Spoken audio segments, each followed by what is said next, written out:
Assalamualaikum warahmatullahi wabarakatuh. Perkenalkan, nama saya Abdul Basit Jawari, NIM 059. Di sini saya akan membacakan pidato yang bertema kesehatan mental dan spiritualitas, menemukan ketenangan di tengah tekanan zaman. Assalamualaikum warahmatullahi wabarakatuh. Teman-teman, khususnya generasi Z yang Allah sayangi. Berapa banyak dari kita hari ini merasa lelah, bukan karena bekerja keras, melainkan lelah secara mental. Lelah karena terus membandingkan diri dengan orang lain di media sosial. Lelah karena tuntutan akademik yang mencekik. Data menunjukkan tingkat kecemasan dan depresi di kalangan generasi kita mencapai angka tertinggi. Kita adalah generasi paling terhubung secara digital, tetapi paling kesepian secara emosional. Ketika mencari solusi keagamaan, seringkali kita hanya mendengar nasihat seperti sabar ya atau perbanyaklah sholat. Lalu kita bertanya, bagaimana cara sabar saat ingin menyerah? Bagaimana salat bisa menenangkan jika pikiran terus kacau? Mari kita bicara jujur tentang kesehatan mental dan spiritualitas, serta bagaimana Islam memiliki jawaban yang jauh lebih dalam. Saudaraku, dalam tradisi Islam ada ilmu bernama tasawuf atau tazkiyatun nafs, atau disebut juga pembersihan jiwa. Ilmu ini berbicara tentang apa yang kini disebut seperti psikologi modern, memahami emosi, mengelola luka batin, dan mensucikan hati dari penyakit tersembunyi. Tasawuf mengajarkan kita mengenali pola buruk dalam diri dan menggantinya dengan sifat terpuji.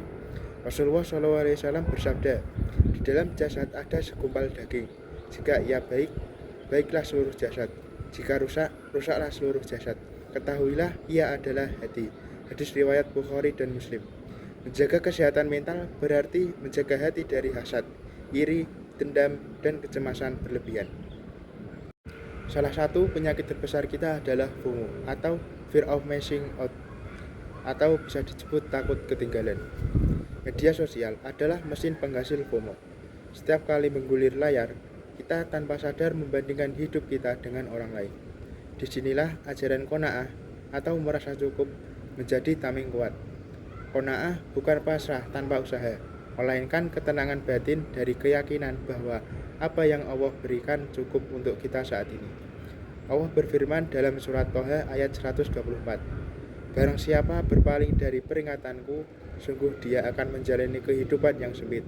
Yang dimaksud adalah kesempitan hati, kecemasan tak berujung. Lalu tawakal, meletakkan hasil akhir di tangan Allah. Setelah usaha maksimal, dalam psikologi ini disebut melepaskan toxic control, kebutuhan mengendalikan hal di luar kuasa kita. Kita juga butuh komunitas yang suportif. Namun terkadang komunitas muslim justru menjadi sumber tekanan. Kita takut bercerita karena khawatir dihakimi, takut dibilang kurang iman. Rasulullah SAW membangun komunitas di mana para sahabat bisa menangis, mengaku salah, dan bertanya hal pribadi tanpa takut dihakimi. Kita perlu lingkungan di mana kita bisa berkata, hari ini aku lemah, doakan aku tanpa dicap kurang iman. Allah berfirman dalam surat Al-Maidah ayat 2, tolong menolonglah dalam kebajikan dan takwa.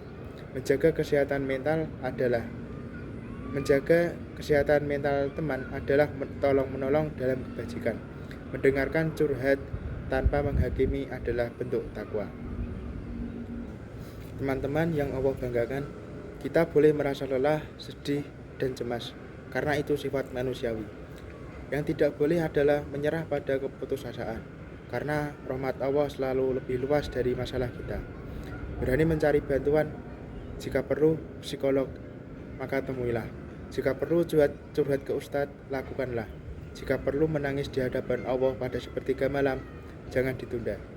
Mari berdoa, ya Allah, sembuhkanlah hati yang luka, tenangkanlah pikiran yang kacau, dekatkanlah kami pada orang-orang yang baik, yang bisa mengingatkan saat kami lupa dan menguatkan kami saat lemah.